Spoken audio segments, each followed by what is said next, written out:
Hey everyone, it's your host Marcus Norman of Gentleman Style Podcast Show. And today we are in for a treat. I have an incredible speaker today on the Gentleman Style Podcast Show.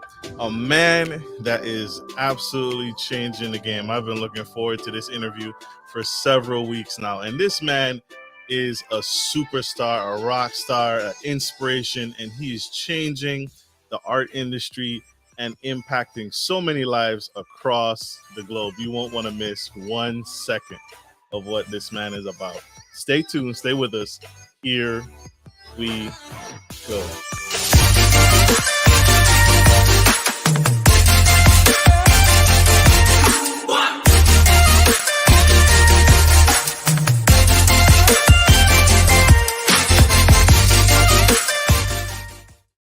Hey everyone, I'm your favorite gentleman, Marcus Norman of Gentleman Style Podcast Show. And today I have multi-business mogul, restaurateur, philanthropist, executive producer. The list goes on, and he is deserving of all of it. Mr. Dolapo Erinkitola. This man is a powerhouse in Atlanta's business and philanthropic scene and communities. And he has a proven track record in supporting local art initiatives. And this man is a force to be reckoned with. Born and raised in Chicago, representing, holding it down. This man is one of 9 siblings, which would grow up and learn and cultivate his mind into numerous experiences and life transitions. This man is multi-degreed, multifaceted, and multi-business. You won't want to miss what he has in store for us today. So help me welcome to the stage the incredible Mr. Dolapo.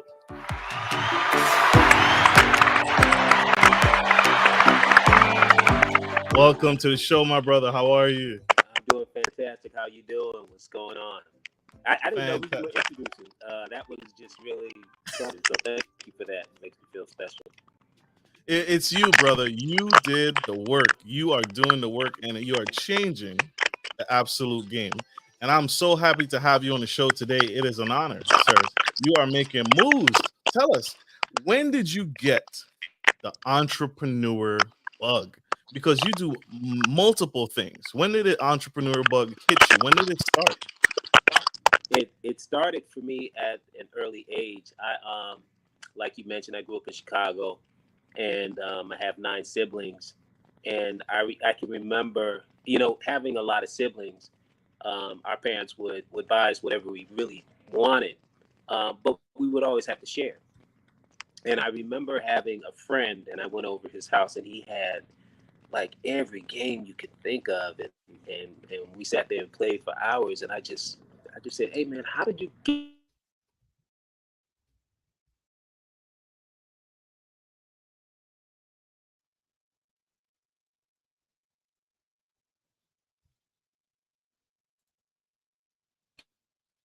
Technical difficulties. It happens from time to time.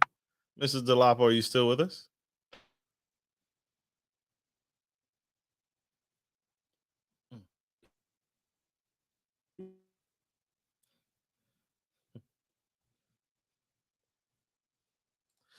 That's the beauty of these shows, and the beauty of live interviews. They take time, and sometimes we have glitches from time to time.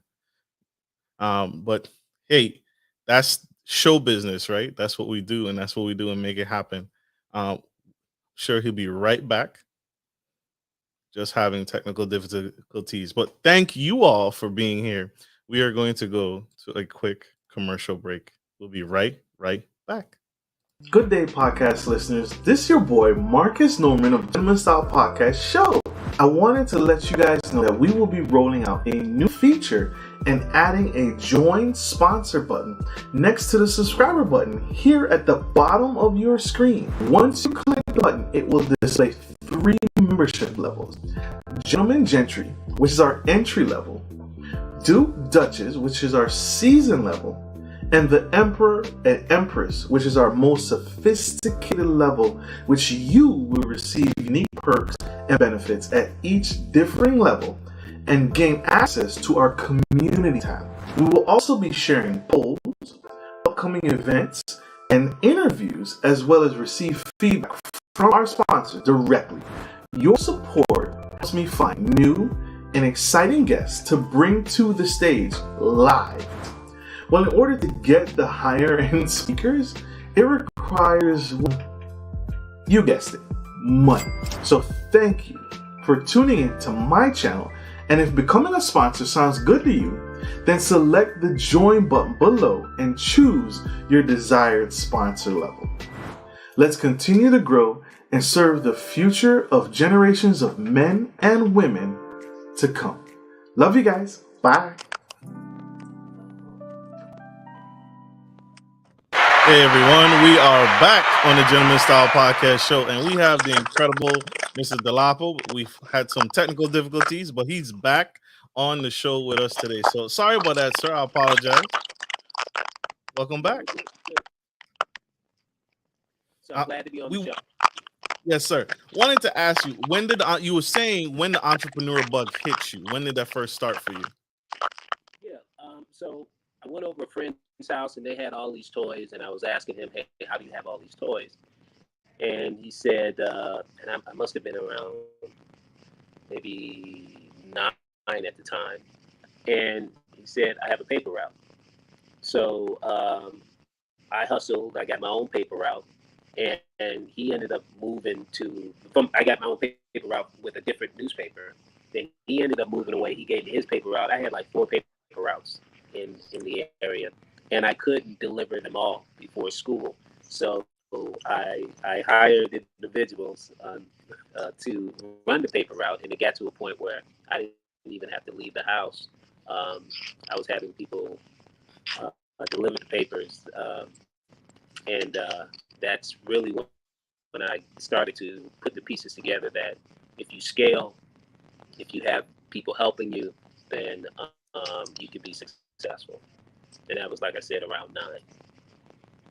9 years old. That's huge, right? That's a huge. I don't think it hit me that young, but that's huge, and that's incredible that you were able to recognize a skill, a talent that you had for business early on. That early on, that's huge.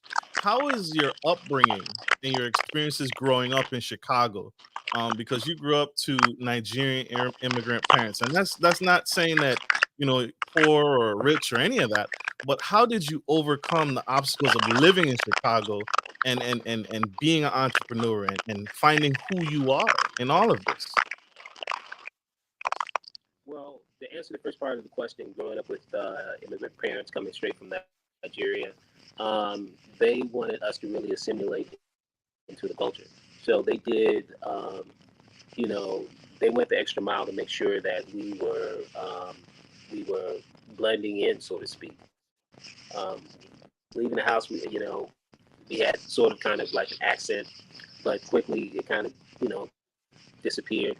And, we were well read, and our parents challenged us from an educational standpoint.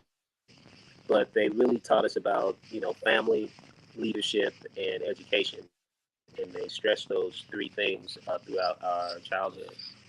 So growing up in Chicago, that was, what we kind of lived by. There was a lot of us, so we tried to protect each other, and we challenged each other from, like I said, playing board games. We played a lot of board games, so there was always healthy competition. There was always, the showing of the report cards, the grades, and how you fare against your siblings, and all of that, allowed for healthy competition. And at times it can get negative, right? So you can have sibling rivalry and people trying to outdo one another, but our parents made sure that it really wasn't about the siblings. It's just doing your best, and you would want to do your best so that you can show the people that you love that, hey, I'm a player too. So we learned that growing up, and it's interesting. I started my first corporation in Chicago with my friends in high school. And they're still my friends to this day. In fact, Dr. G from Married to Medicine was he's still one of my closest friends. We went to the same high school. we started our business together called Elite Business Enterprises. So at that point, that was my first jump into business, from a corporate level, and it just kind of grew from there. Makes sense. That makes perfect sense. How has your experiences, your life experiences, family, having your siblings, that competitive nature, how has that transferred into businesses for you today? Because you run multiple businesses, you're a producer, philanthropist, you've done it all, right? What has been the secret to your success? I think, you know, at least for me, what works for me is having a servant attitude. You could be the owner of a restaurant, but are you bussing the tables? Are you cleaning the bathroom? Are you doing some of the things that, as a boss, you would say, I don't have to do that. I'm a boss. But, if you are able to show your employees and show your partners and, everyone that, no, it's all about the business. This is a round table. Everyone has a voice. And, as long as, the business comes first, then you identify at least the start of the blueprint for success. There's going to be ups and downs and challenges and things like that. But for me, having that servant attitude has served me well. And then also being a student of whatever industry, whether it's restaurants, like you mentioned, real estate. I said, okay, yes, I'm investing a lot in real estate, but then it makes sense for me to go to school, get a real estate license, become a broker. Those things are really important because now you understand some of the things that you're paying experts to do. And not to say that you can't have those experts around you, but to understand their language and to have a stronger conversation is always important. So putting yourself in that seat and being a student of that game is always important. Absolutely. Absolutely. Mr. Dolapo, yo. Sir, I wanted to ask because you mentioned it you mentioned school, right? You bring this up, but one of the unique things in your history is you've attended some of the biggest, most prestigious schools there are: Harvard, Harvard, Yale. And why attend so many schools? Your education is vast and deep, but you're an entrepreneur through and through because you started at the age of 9. What was the science or the business strategy behind all the education? Was that something your parents pushed, or was that something that you just was driven to do on your own naturally? And I do want to correct, no Yale in the school Oh, history, but Morehouse definitely, Kennesaw State definitely, Walden definitely. So Harvard definitely. So definitely, to answer your question, I think it's just pushing yourself. So I started off in working for corporate America as well, and I was an IT guy. So being an IT guy, I was really happy with that, and I understood the ins and outs of the systems.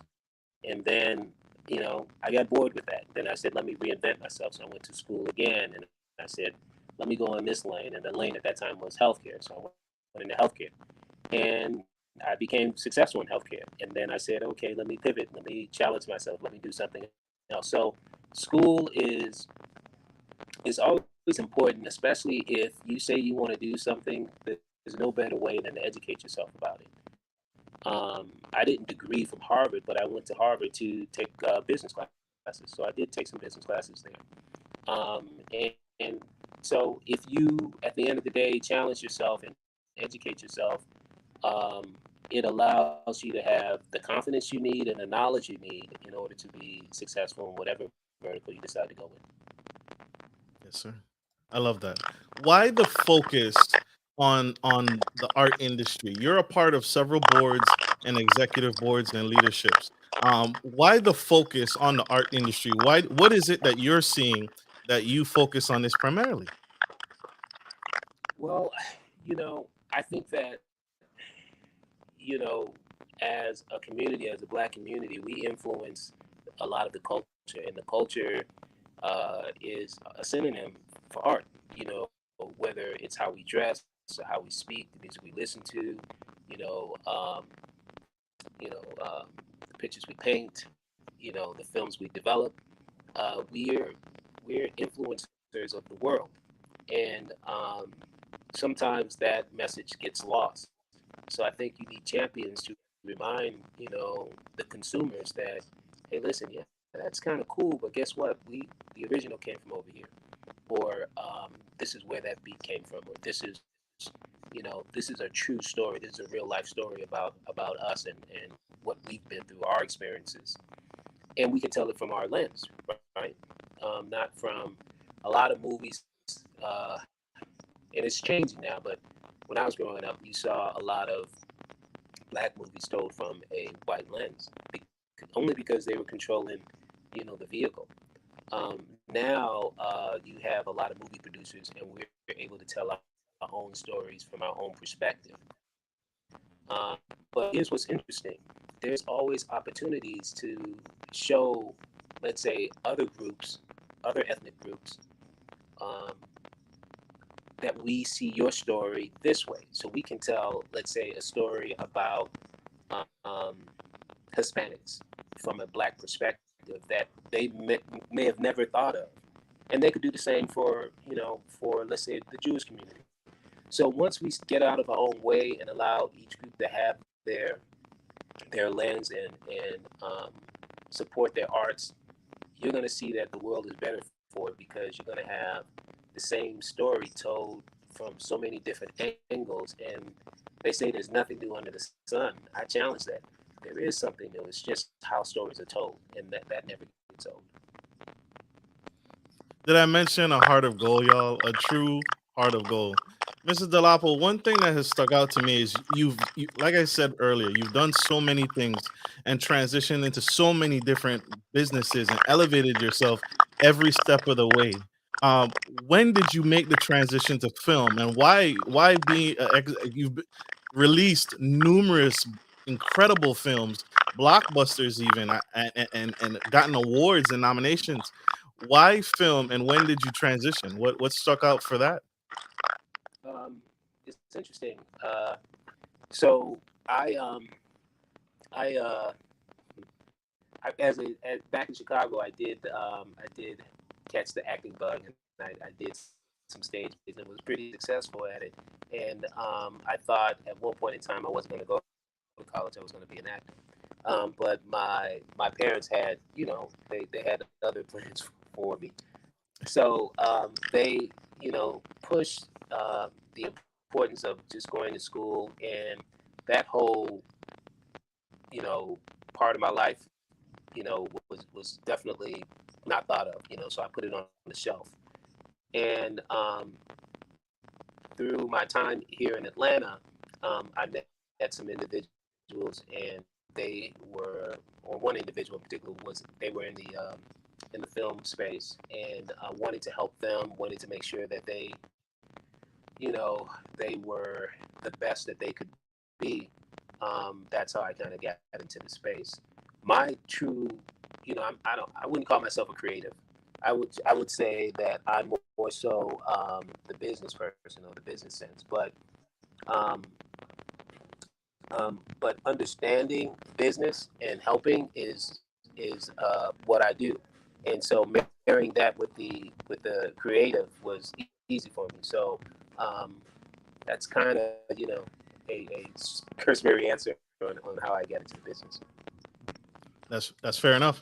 Fair enough. I want to talk about two of your films that you've executive produced personally, and they stuck out to me. One was a huge hit called Karen. What inspired the film Karen that you did? That was incredible, and that was a huge film. And like the name says, it's that stereotype that we've all made fun of and jokingly, but you actually made a film out of this. What inspired that? Well, I have to give it up to Coke Daniels, who wrote and directed the film. You had Tara Manning, Corey, and Jasmine Burke that starred in the film, and they killed the film.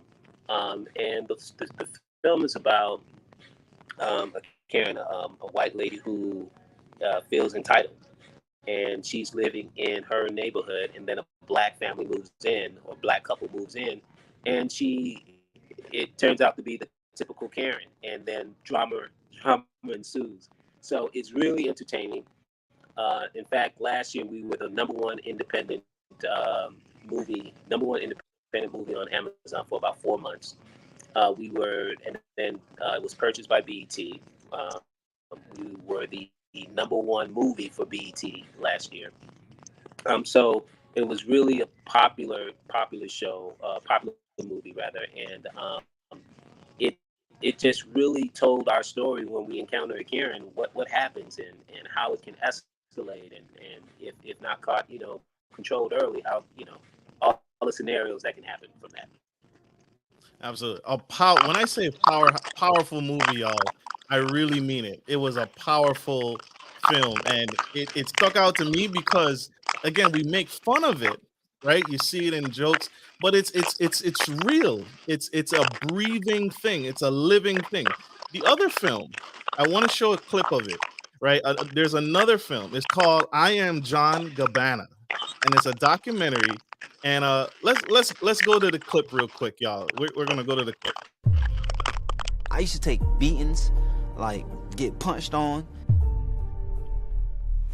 My jaw was broke on both sides. I'm seeing blood like going down. I had a whole 21 years of abuse, and I was traumatized as a child. So I'm like, okay, if I could get famous, then I could get rich. I do not have no idea how I made it through a lot of that stuff. I gave the world my all, and I went straight to the bottom. It made me want to give up. It made me not want to live. I was not created to do this. There's something much more in me. The presence of God, just hugged me. Something came over me. And Josh said, it's the Holy Spirit. I stopped chasing the things of the world and started seeking Him. Anyone who comes to Christ is a new creation. The old life is gone, and the new life has begun. I am John Gabbana.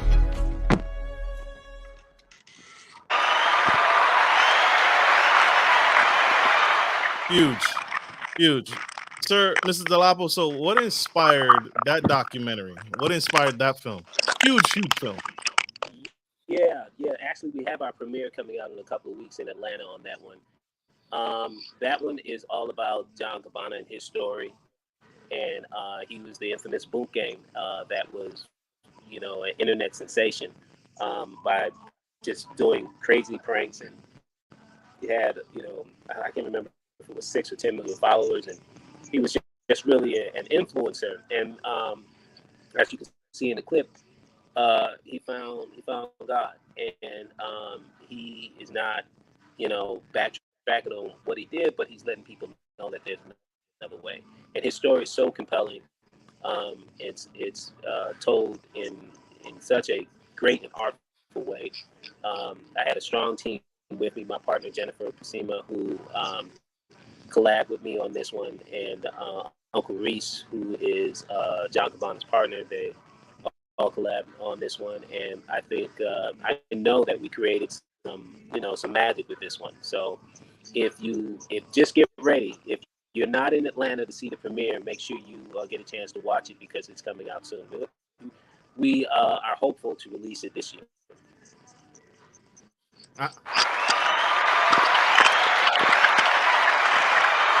There it is. There you all have it. It's coming out. The goal is this year. We're shooting for this year. You guys got to check this out. Big stuff. We got to support. We got to get behind this. This is a movement. The train has left the station, y'all. Sir, that film, these two films, go ahead. I'm sorry.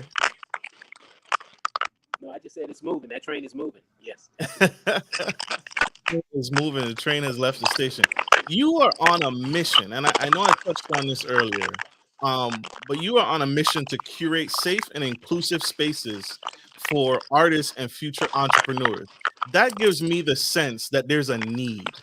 there's a problem, and in your philanthropy, in your great works, you seek to help and change a paradigm.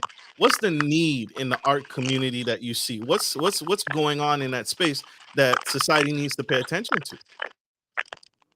That we're okay with just the way we are, the way we tell our stories and how we tell our stories. It's fine. An example of this is Nollywood, right?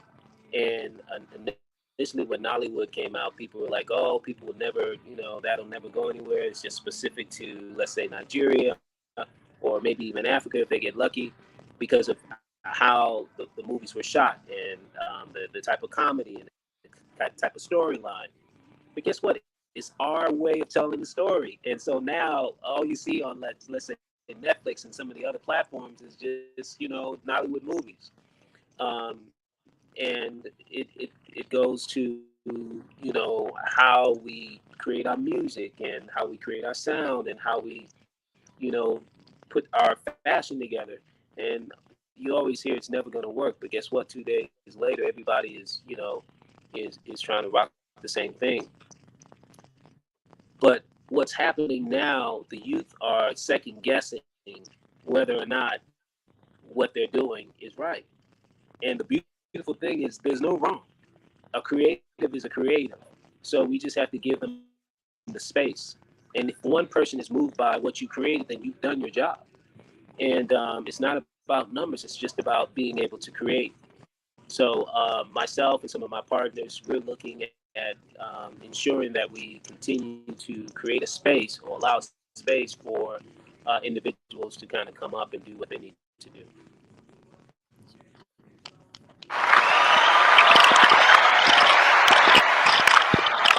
So what's next for you?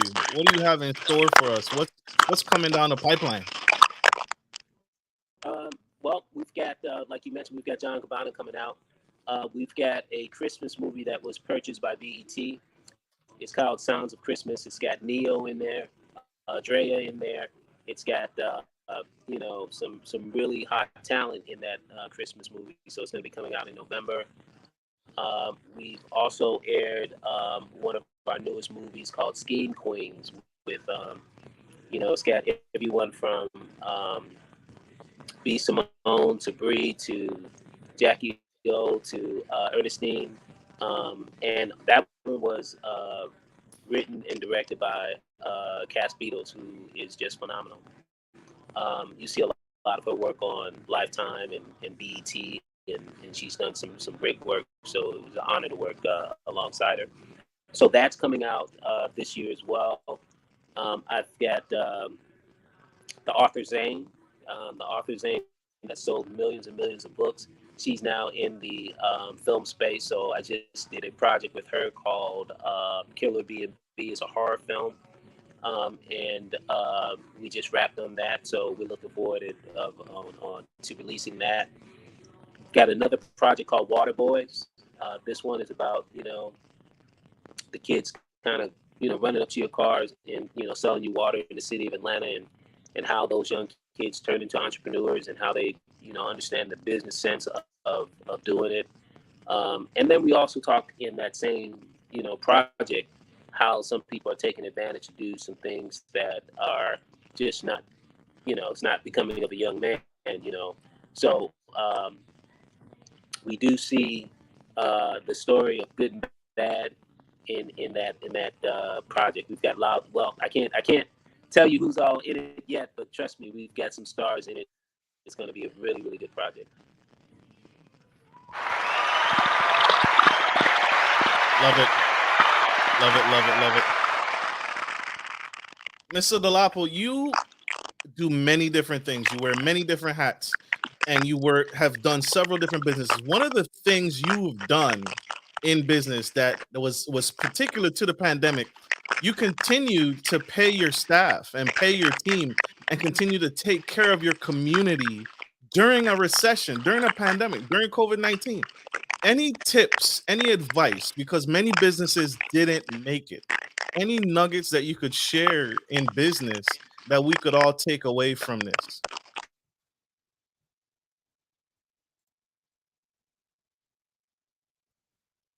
Sorry, we've lost the sound.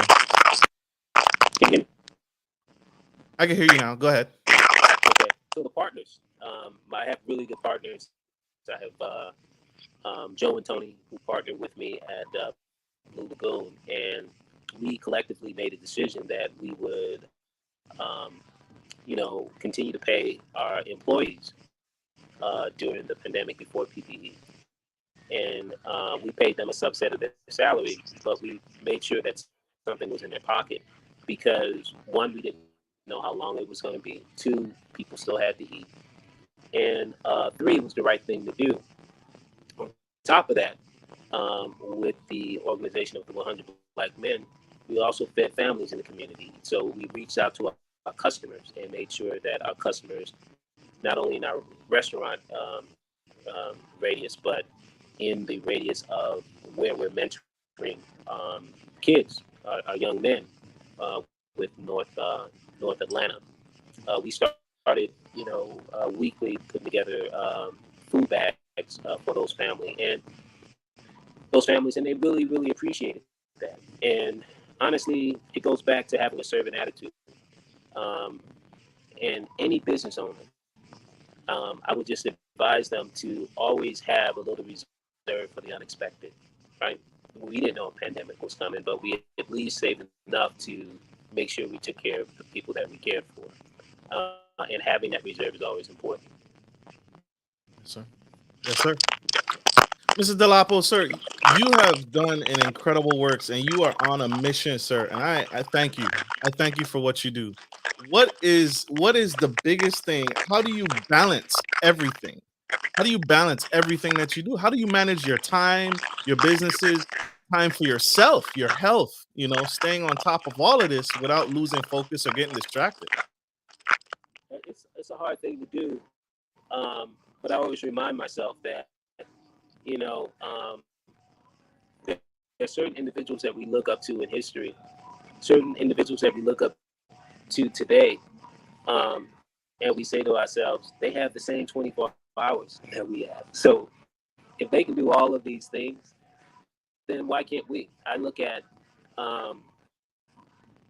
just take for an example, just randomly, Steve Harvey, he's doing all of these shows.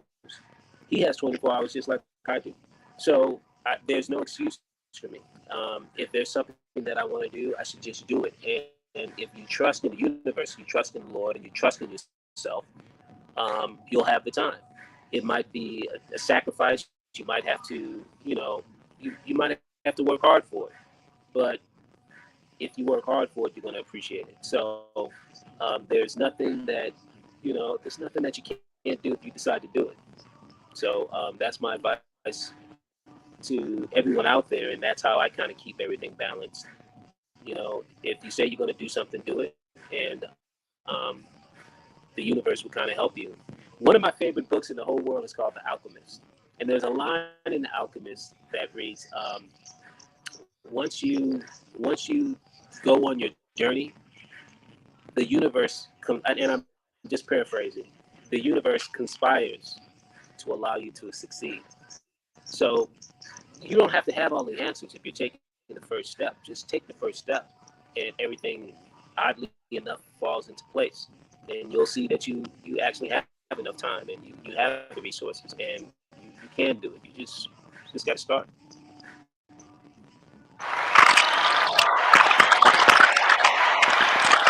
Huge. Facts. Mic drop. Mr. Dolapo, I want to say thank you for being on the Gentleman Style Podcast show today. It is an honor to have you, brother. You have shared so many nuggets today, and it is a blessing on what you're doing, man. Don't stop what you're doing. Don't ever give up, because we need what you're doing. You're changing lives. You're changing minds.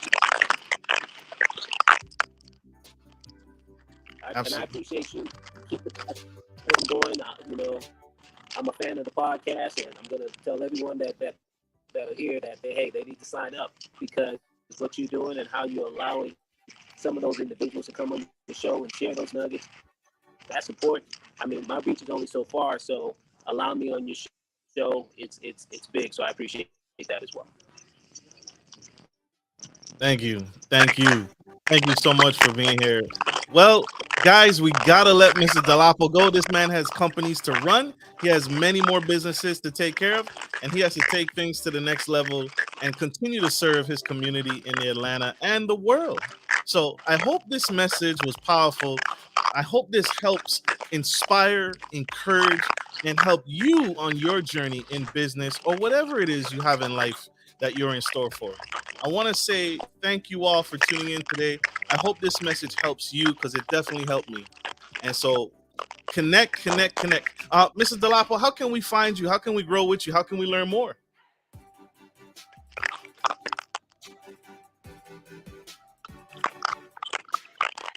Follow me at IG at official Dolapo E. And Blue Lagoon is Blue Lagoon Atlanta. Also Havana Lounge, which is in Sandy Springs, a really nice restaurant. It's got a cigar vibe to it. The Havana Lounge. And the 100 Black Men, we're always looking for good mentors and mentees. We're at northmetroatlanta.org. No, excuse me, northmetro100.org. And so those are just some of the ways to kind of stay contacted with me. Absolutely. Connect, y'all. Connect, check him out. Again, this man is on a mission, and you can be on a mission too. I gotta end the show here like we always end every show. Take care of your friends, take care of your family, and always take care of business. This is Marcus Norman, your favorite gentleman, and Mr. Dolapo Erinkitola signing off. Love you guys. Bye.